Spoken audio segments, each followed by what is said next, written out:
চলে গেলাম ননদের বাসায় বেড়াতে। আসসালামু আলাইকুম। আজকে আমি, আমার আম্মু আর আমার এর বউ সবাই চলে যাচ্ছি আমার ননদের বাসায় বেড়াতে। আর যেতেই এখানে গাড়ি থেকে নেমে একটা ফুলের গাছ দেখে ফুলগুলা ছিঁড়তে লেগেছে। সে ছোট মানুষ আর তার কাজগুলো ছোট ছোট। গাড়ি থেকে নেমে আমি আর আমার ভাইয়ের বউ আর আমার ছেলে গিয়ে দাঁড়িয়ে আছি, কারণ আমার আম্মু গেছে, দোকানে গেছে, আর তার জন্য অপেক্ষা করছিলাম।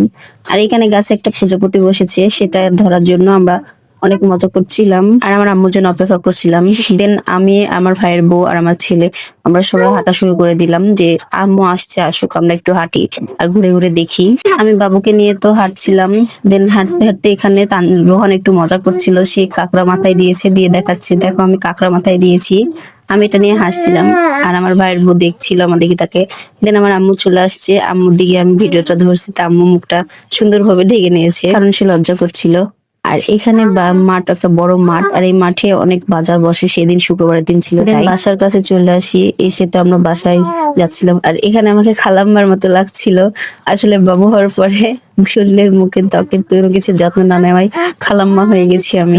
আর আমার ননদের বাসাটা আমার মায়ের বাসা থেকে বেশি দূরে না, হেঁটেই আসা যায়। দেন বাবুর জন্য আমরা গাড়িতে এসেছি, আমরা চলে আসছি। আর বাসায় ঢোকার আগে আমরা একটু দাঁড়াইছিলাম যে আম্মু আসছে, আম্মুর সাথে ঢুকে একসাথে। আর এই যে চলে আসছি, শেষে আমরা সবাই বাসায় চলে গেলাম। আর আর আমার ননদের বাসায় এসে অনেক মজা করলাম, খাওয়া দাওয়া করলাম। আর এখানে যেতে দেখছি আমার ননদ বসে রান্না করছিল। আর এখানে মনে হচ্ছে অনেক দূর থেকে এসছে, সবাই ক্লান্ত হয়ে গেছে। আমার ছেলে তো ঘুমাই পড়ছে, আমার ভাইয়ের বউ শুয়ে পড়ছে, আমার মা বসে থেকে গল্প করছিল। সবাই ভালো থাকবেন, আল্লাহ হাফেজ।